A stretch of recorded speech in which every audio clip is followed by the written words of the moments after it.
이제 시간이 되었습니다. 이제 여호수아서부터 이제 읽을 차례인데, 여호수아를 읽기 전에 이제 짧게 여호수아가 어떤 책인지를 좀 설명을 해야 되겠죠. 자, 여호수아는 우리가 잘 알듯이 모세 뒤를 이어서 이제 모세는 가나안 땅 앞까지 이스라엘을 인도했었던 사람이고, 이제 여호수아가 이스라엘 백성들을 데리고 이제 요단강을 건너서 가나안 땅에 들어가서 이제 그 땅을 차지하는 정복 전쟁을 벌이게 되죠. 그 정복 전쟁을 벌이던 시기, 이스라엘이 가나안을 차지하는 시기에 이스라엘을 지도했던 사람이 여호수아입니다. 그래서 이게 여호수아에 대한 이야기인데, 여호수아, 그 다음에 이어지는 책은 사사기, 사무엘 상하, 그 다음에 열왕기 상하가 있죠. 자, 이 사이에 룻기가 있어요. 자, 그런데 룻기는 이 전체를 통틀어서 신명기 역사라고 부른다고 말씀을 드렸죠. 신명기 역사인데 룻기는 신명기 역사에 들어가지 않습니다. 그래서 이 여호수아, 사사기, 사무엘 상하, 열왕기 상하 전체를 이제 신명기 역사라고 하고, 신명기가 가지고 있는 신앙과 신학을 토대로 이스라엘의 역사를 기록했기 때문에 신명기 역사라고 합니다. 그래서 이것을 신명기 역사 혹은 신명기적 역사라고도 하고요. 다른 말로 할 때 이것을 또 뭐라고 부르냐면 전기 예언서라고 부릅니다. 예언서에는 전기 예언서가 있고 후기 예언서가 있어요. 전기 예언서는 신명기 역사 전체를 전기 예언서라고 부르고, 후기 예언서는 우리가 알고 있는 예언자들의 기록을 후기 예언서라고 불러요. 이것은 히브리 성경의 기준입니다. 그래서 원래 이 유대인들이 가지고 있는 성경은 그렇게 율법서, 그리고 예언서, 성문서 이렇게 세 개로 나누어져 있는데, 예언서를 둘로 나눠서 역사에 관한 이야기를 전기 예언서, 이 뒤에 나오는 역대기, 에스라, 느헤미야 이런 이야기는 다 성문서로 들어가는 거예요. 예언서가 아니고. 이게 왜 전기 예언서로 구별이 되냐면, 여기에 다 하나님의 말씀이 임하였다라는 이야기가 나오기 때문이에요. 그래서 하나님의 말씀이 임하면 다 그 예언서인 거예요. 그래서 이 책들은 다 전기 예언서이고, 우리가 잘 알고 있는 이사야, 예레미야, 에스겔, 그 다음에 12소 예언서, 이것들이 다 후기 예언서입니다. 그리고 우리가 가지고 있는 성경으로는 우리는 이제 그 그냥 예언서라고 할 때 대예언서와 소예언서로 나누죠. 그래서 긴 것들은 대예언서, 짧은 거는 소예언서로 구별을 하고, 대예언서 안에 예레미야, 에가와 다니엘이 들어가는데, 히브리 성경 안에서는 예레미야, 에가와 다니엘은 그냥 성문서로 들어가요. 예언서가 아니고. 왜냐하면 거기에는 하나님의 말씀이 임했다라는 구절이 없기 때문이에요. 그래서 히브리 성경 안에서 예언서의 기준은 하나님의 말씀이 누구에게 임했다라고 하는 말이 나오면 무조건 예언서야. 그거는 하나님이 주신 말씀을 그가 선포했다는 뜻이기 때문이죠. 그래서 우리가 신명기 역사라고 부르는 여호수아, 사사기, 사무엘 상하, 열왕기 상하는 전기 예언서라고도 부른다라고 하는 걸 알고 계셔야 되고, 그래서 이 네 권의 책은 우리는 이 네 권의 책을 통해서 역사를 중점으로 생각하고 이 책을 읽지만, 실제로 이스라엘 사람들은 이것을 역사라고 생각하지 않고 하나님이 주신 말씀이라고 생각했어요. 예언서라고 구별했던 것은 이 책들이 단순히 역사 이야기가 아니고 하나님이 주신 말씀 이야기 속에 역사가 있는 것으로 생각을 했던 거예요. 그러니까는 이 책들은 이스라엘의 역사를 이야기할 뿐 아니라 이 역사 속에 주신 하나님의 말씀이 들어있다. 그러니까는 예언적인 역사라고 이해를 하시면 돼요. 후기 예언서는 예언서이긴 하지만 그 예언서 안에 이스라엘의 역사가 다 들어 있었죠. 우리가 그 소예언서를 배울 때 얘기를 많이 했었잖아요. 그래서 이 12권의 소예언서 안에는 8세기 이후에 이스라엘의 멸망과, 그러니까 8세기부터 이스라엘의 멸망이 이제 시작되거든요. 그러니까 8세기만 해도 이스라엘이 굉장히 부유하고 평안하고 아무 걱정이 없는 시대였는데, 그 시대에 죄악이 쌓였기 때문에 하나님은 8세기부터 이스라엘의 멸망을 예언하게 하세요. 그리고 아니나 다를까 그 이스라엘에 쌓여진 그 부가 이스라엘의 죄악을 불러오고, 이 죄악이 이스라엘의 멸망을 가져오게 됩니다. 그래서 8세기부터 시작된 이 소예언서의 이 예언, 그 소예언서 예언가들의 말씀 속에는 그 시대를 살았던 이스라엘의 역사도 포함되어 있는 거예요. 그래서 소예언서는 예언서이되 역사를 품고 있는 예언서이고, 이 네 권의 책은 신명기 역사는 역사서이되 예언을 품고 있는 역사서인 거예요. 그리고 이것을 다 묶어서 원래 원래 유대인들은 이것을 다 예언의 말씀으로 받아들였지, 이것을 통해서 그들의 역사서, 이것을 통해서 역사를 밝히려고 하지는 않았다라고 하는 거예요. 그래서 이 신명기 역사라고 할 때도 신명기적인 원리와 원칙으로, 그게 뭐예요? 인과응보죠. 인과응보라고 하는 신명기의 신학을 가지고 이스라엘의 역사를 기록한 것이 여호수아, 사사기, 사무엘상하, 열왕기상하에 이르는 신명기 역사이고, 이것은 역사일 뿐 아니라 예언의 말씀이다라고 이해하시면 되겠습니다. 여기서 사무엘상하, 열왕기상하는 한 권의 책이에요. 근데 굉장히 길죠. 이 시대만 해도 뭐 책을 이렇게 제본하는 게 아니라 두루마리에 기록한 거였잖아요. 그러니까 하나의 두루마리에 이렇게 너무 긴 내용을 적을 수가 없는 거예요. 막 두루마리가 이만해지니까. 그래서 그 두루마리를 원래는 한 권인데 나눠서 기록했던 거예요. 그래서 그 시대에 책을 만들 때 너무 큰 두루마리는 만들 수가 없으니까 쪼갰던 것이고, 사무엘상하, 열왕기상하는 본래 전체가 한 권의 책인데 그냥 편의상 나눈 것이다, 알고 계시면 되겠습니다. 그래서 신명기 역사는 세 권으로 파악을 해야 돼요. 여호수아, 그 다음에 사사기, 사무엘, 열왕기, 상하. 그래서 신명기 역사는 세 권이 있는 거예요. 2, 3. 여호수아는 어떤 책이에요? 이것은 승리의 책입니다. 여호수아가 인도하는 이스라엘 백성들은 하나님을 전적으로 믿고 따르고 순종하던 사람들이에요.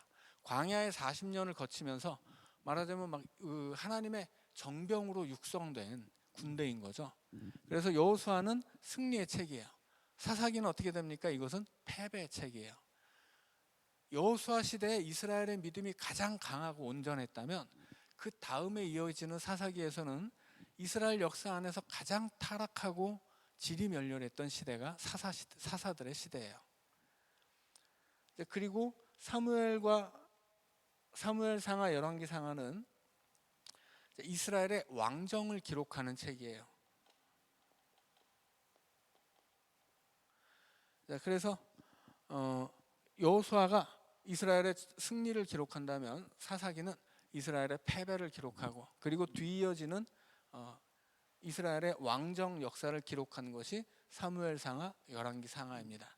그러나 이것도 말씀드린 것처럼 이것은 어떤 역사를 밝히기 위해 기록하는 책이 아니고, 결국은 최종적으로 이스라엘이 왜 멸망했느냐, 그것은 우리가 신명기의 말씀대로 하나님을 잘 믿지 않아서 저주를 받고 멸망한 것이다, 이것을 밝히기 위해서 기록한 것이 이 신명기 역사이고, 그렇기 때문에 이 말씀들이 전기 예언서로 구분이 되는 것입니다.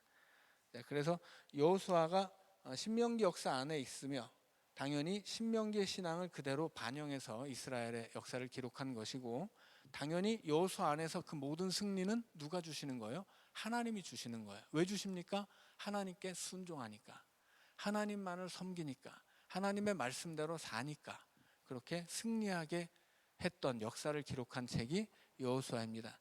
그래서 여호수아라는 책과 사사기라는 책이 내용 자체는 부딪힌다고 말씀을 드렸죠. 여호수아에서는 계속 승리하잖아요. 다 쫓아내거든요. 그런데 사사기로 가면 어때요? 아니었어요. 쫓아내지 못한 민족들이 있고 계속 승리한 것도 아니었단 말이에요. 심지어 예루살렘은 여부스 족속이 살았는데 거기는 다윗이 왕이 될 때까지, 다윗이 그 지역을 점령하기 전까지는 아무도 점령해 본 적이 없어요. 그러니까 뭔가 다르죠. 그래서 이 다른 것을 성경이 다른 이야기를 하네 라고 이야기할 수가 없어요. 왜 그럴까요?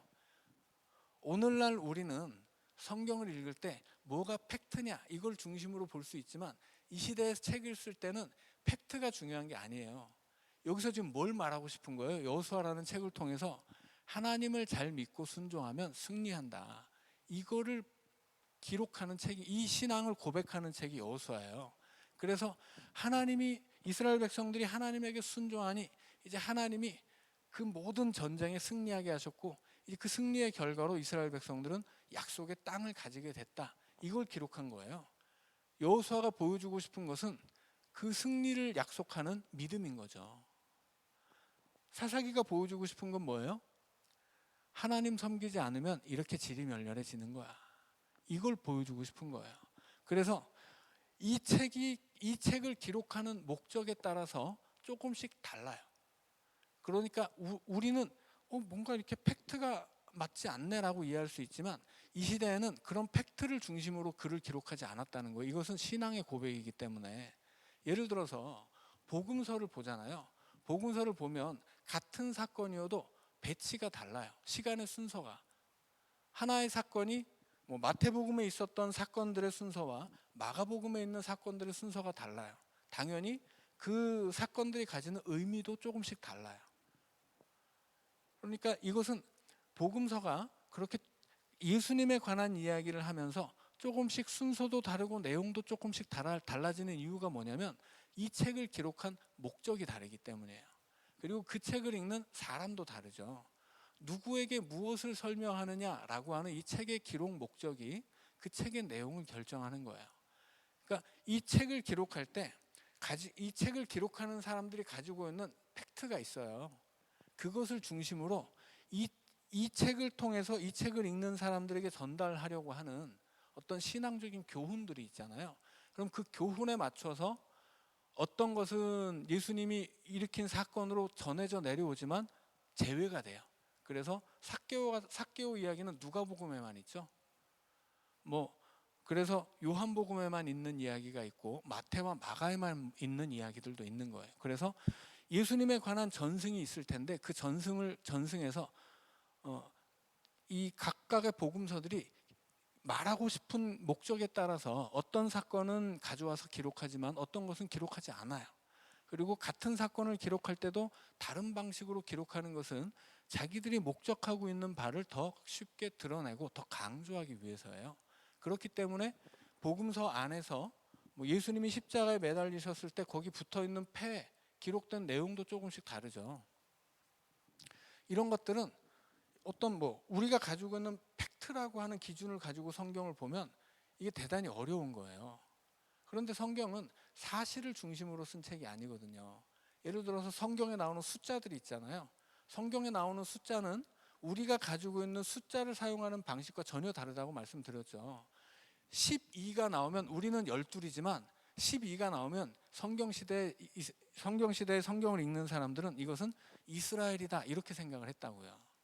이 12라는 숫자가 이스라엘의 12지파를 상징하는 것이고, 그 사람들은 12라는 숫자를 이게 오늘 우리가 이 숫자를 사용하는 것처럼 어떤 수학적인 수량이나 어떤 계산을 위한 방법으로 숫자를 사용하지 않았어요.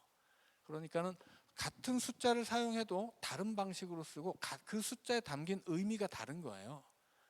그러니까 이것은 오늘 우리와 그때 그 사람들이 언어와 숫자 혹은 어떤 사건을 다루고 세상을 바라보는 시각들이 많이 달랐기 때문이죠. 그래서 성경이 그때 거기서 쓰여진 책을 오늘 여기서 읽는다라고 하는 이 차이를 알고서 읽어야 돼요. 그러니까는 오늘 여기서 우리가 가지고 있는 기준으로만 성경을 읽으면 성경은 곳곳에 막 틀린 이야기가 있는 책이 되는 거예요. 그런데 그때 거기서 썼던 이 성경은 우리를 위해 쓰여진 책이지만 우리에게 쓴 책은 아니잖아요. 그러니까 성경이 그때 거기서 쓰여졌다라는 것을 이해하고 그때 그 사람들이 어떻게 언어를 어떤 방식으로 무언가를 그들의 표현의 방식, 혹은 그들이 숫자를 사용하는 방법, 이런 것들을 좀 이해를 할 수 있어야 오늘 우리가 성경을 좀 더 바르고 정확하게 해석할 수 있다라고 하는 거예요. 그래서 오늘 우리가 가지고 있는 우리의 문화, 혹은 우리의 관습, 우리의 언어, 이런 것들을 가지고 성경을 그대로 해석하려고 하면 당연히 틀릴 수밖에 없어요. 왜냐하면 이 책은 아주 오래전에 굉장히 다른 사람들이 다른 언어를 가지고 다른 문화권에서 쓰여졌기 때문이죠. 자, 그래서 우리가 성경을 읽을 때 이런 차이들이 나타날 때 이게 어디서 나타나고 무엇 때문에 생긴 차이인지를 알면 우리가 좀 더 성경을 바르게 해석할 수 있습니다. 자, 이제 여호수아의 이야기를 읽어보도록 하죠. 여호수아 1장 1절입니다.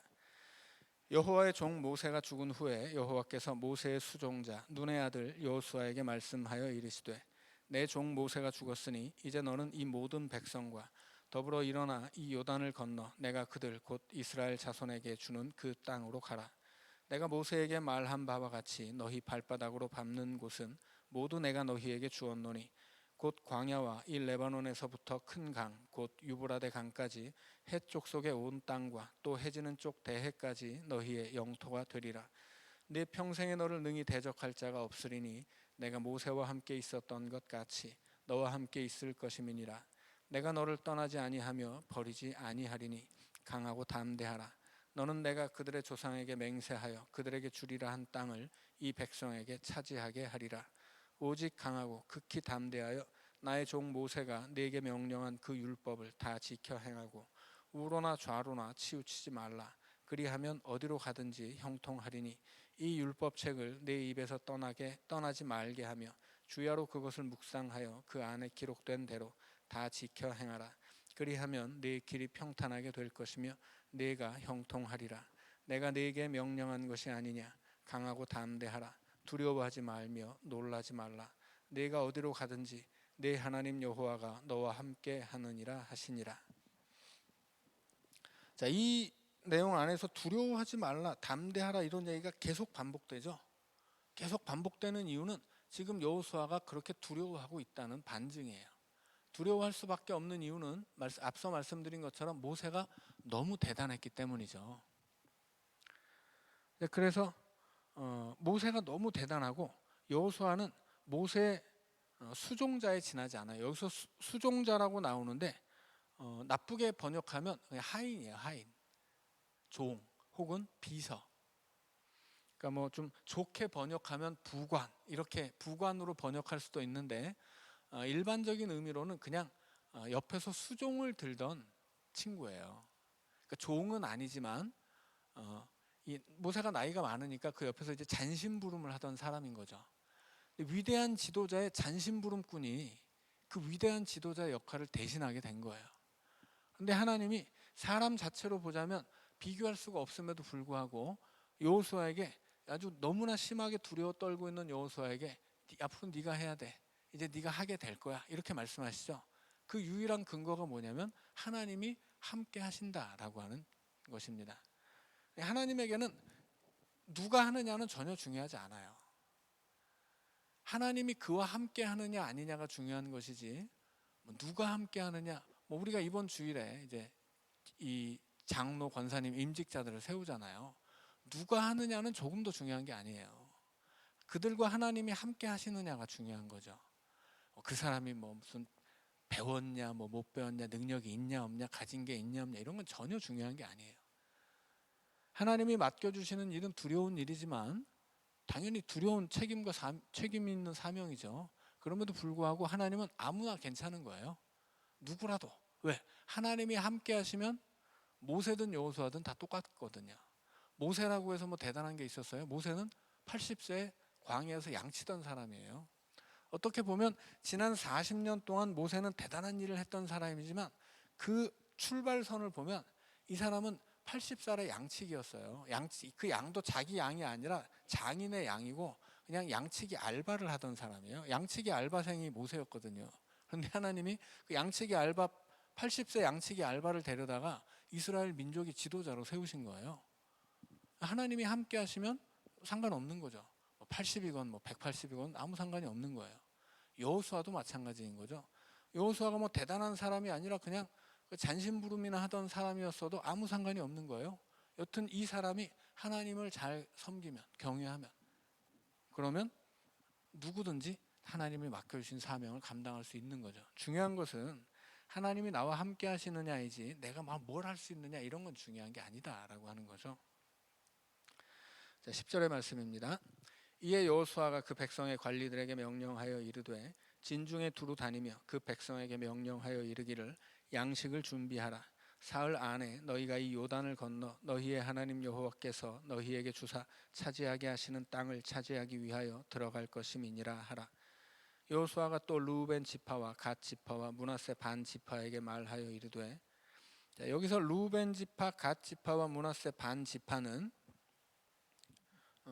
이스라엘이 요단강을 건너서 이제 가나안으로 들어가는데 요단강 건너기 전에 요단강 동편에 있는 땅을 차지한 지파들이었죠. 자, 13절입니다. 여호와의 종 모세가 너희에게 명령하여 이르기를 너희의 하나님 여호와께서 너희에게 안식을 주시며 이 땅을 너희에게 주시리라 하였나니 너희는 그 말을 기억하라.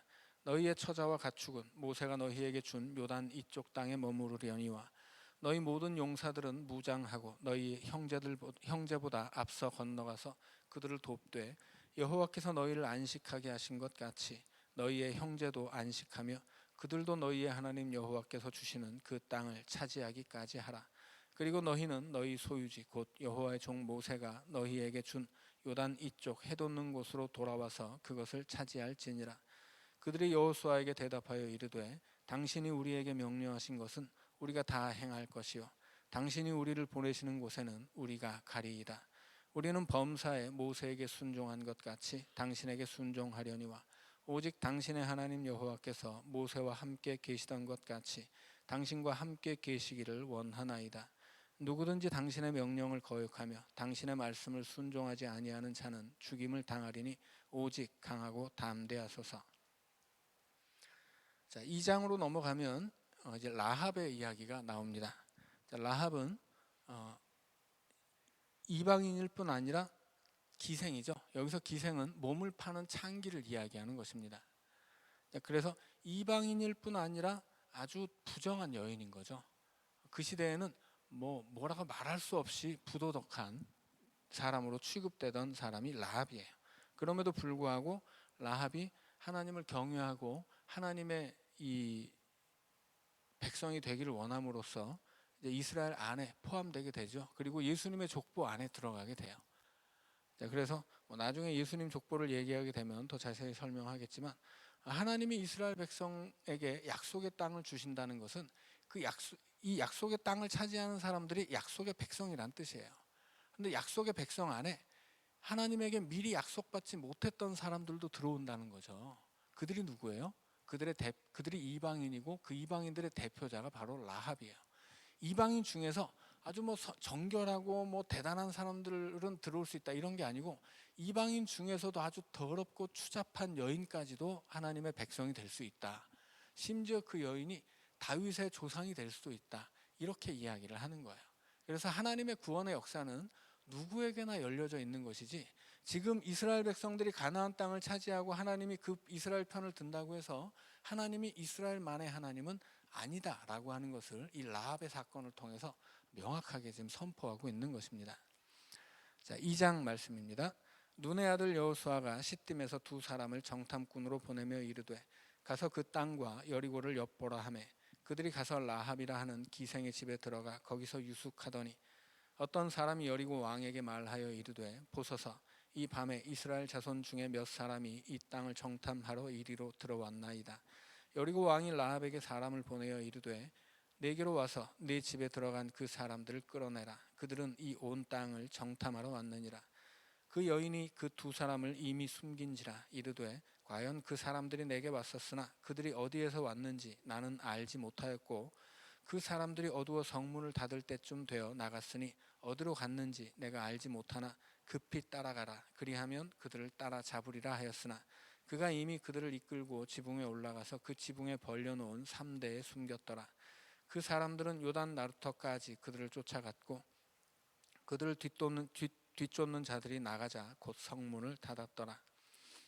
또 그들이 눕기 전에 라합이 지붕에 올라가서 그들에게 이르러 말하되 여호와께서 이 땅을 너희에게 주신 줄을 내가 아노라.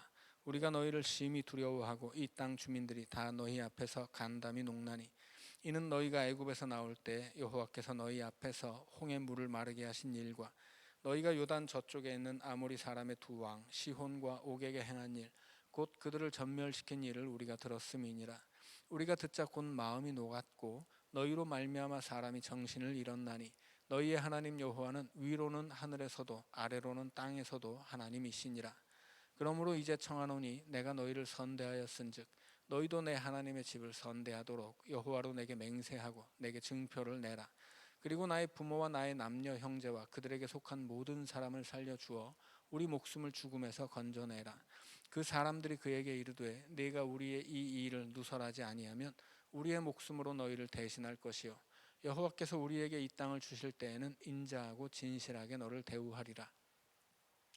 자, 라합이 고백할 때 11절의 말씀에 보면 너희의 하나님 여호와는 위로는 하늘에서도 아래로는 땅에서도 하나님이시니라. 이걸 이방인이 고백한 거예요. 그래서 이방인도 이렇게 하나님을 섬기면 하나님 백성 될 수 있다라고 하는 거죠. 자, 그런데 지금 이것이 라합만의 생각이 아니고 이 여리고 인근에 이 이방 사람들이 다 이렇게 생각을 했다는 거예요. 그런데 라합은 지금 하나님이 이런 분인 것을 알기 때문에 자기 민족과 자기 나라를 버리죠. 그리고 하나님 백성이 되기를 원해요. 그런데 다른 사람들은 어때요? 다른 사람들은 하나님을 대적합니다. 하나님이 어떤 분이신지를 알아도 대적하는 것들은 다 심판을 받아 마땅한 것이고 하나님이 어떤 분이신지를 알기 때문에 하나님 앞에 무릎 꿇으면 그것이 이방 창기라도 구원받는다라고 하는 이야기를 하는 거예요. 그래서 우리는 이 여호수아서부터 이어지는 이 전쟁 이야기를 통해서 하나님이 너무 편파적이거나 너무 이렇게 한쪽 편만 두는 좀 불공평한 하나님 아니냐 이렇게 이야기할 수 있는데 아니에요. 하나님은 언제나 하나님 편이에요. 하나님은 이스라엘 편이 아니에요. 이스라엘도 하나님 앞에 죄를 지으면 어떻게 됩니까? 패배하거나 버림을 받거나 혹은 쫓겨날 수도 있어요. 그런데 이방인이라고 할지라도 하나님을 알고 하나님 앞에 엎드리면 어떻게 돼요? 구원해 주시는 거예요. 그러니 하나님은 이스라엘이든 이방인이든 하나님의 잣대는 누구에게나 열려 있고 똑같습니다. 하나님은 이스라엘의 하나님이기 때문에 이스라엘만 편들거나 이스라엘만 구원하는 하나님이 아니라고 하는 거예요. 하나님은 그래서 공의의 하나님이신 거죠. 자, 그래서 어떤 분들이 이렇게 이런 여호수아의 이야기를 통해서 하나님은 언제나 내 편이고 여튼 내가 하나님 편이니까 나를 대적하는 것들은 다 하나님이 다 진멸할 거야 이렇게만 생각하는 사람들이 있는데 그렇지 않아요. 하나님은 언제나 하나님 편이고 우리가 하나님 편이 될 때 하나님이 내 편이 되는 것이지 내가 어디에 있든 하나님이 내 편 되는 게 아니다라고 하는 거예요. 그래서 우리가 기도할 때도 하나님 우리가 어디로 가든지 나와 동행해 주세요 이렇게 기도하면 안 돼요. 그것은 욕심이에요. 내가 하나님의 내가 믿음의 길로 걷게 해주세요. 내가 하나님의 인도하심을 따라 걷게 해주세요. 이렇게 기도해야 되는 것이지 내가 어디로 가든 나와 동행해 주세요. 이렇게 기도하는 것은 잘못된 거예요. 그런 건 기도가 아니라 그냥 제 욕심에 지나지 않습니다. 내가 은행 털러 가면 하나님이 내 다리 몽댕이를 부러뜨려서라도 막아줘야지 어떻게 내가 거기 가는데 동행해 주시고 나를 지켜주시겠어요? 오히려 나를 망하게 하고 벌을 줘야죠. 그래야 하나님께 돌아올 수 있잖아요. 그러니까는 여기서 하나님의 기준이 무엇인지 우리가 좀 명확하게 알고 이 전쟁의 이야기를 읽어야 한다는 것입니다. 자, 15절입니다. 라합이 그들을 창문에서 줄로 달아내리니 그의 집이 성벽 위에 있으므로 그가 성벽 위에 거주하였습니다. 라합이 그들에게 이르되 두렵건대 뒤쫓는 사람들이 너희와 마주칠까 하노니 너희는 산으로 가서 거기서 사흘 동안 숨어 있다가 뒤쫓는 자들이 돌아간 후에 너희의 길을 갈지니라. 그 사람들이 그에게 이르되 네가 우리에게 서약하게 한 이 맹세에 대하여 우리가 허물이 없게 하리니 우리가 이 땅에 들어올 때 우리를 달아내린 창문에 이 붉은 줄을 매고 내 부모와 형제와 내 아버지의 가족을 다 네 집에 모으라.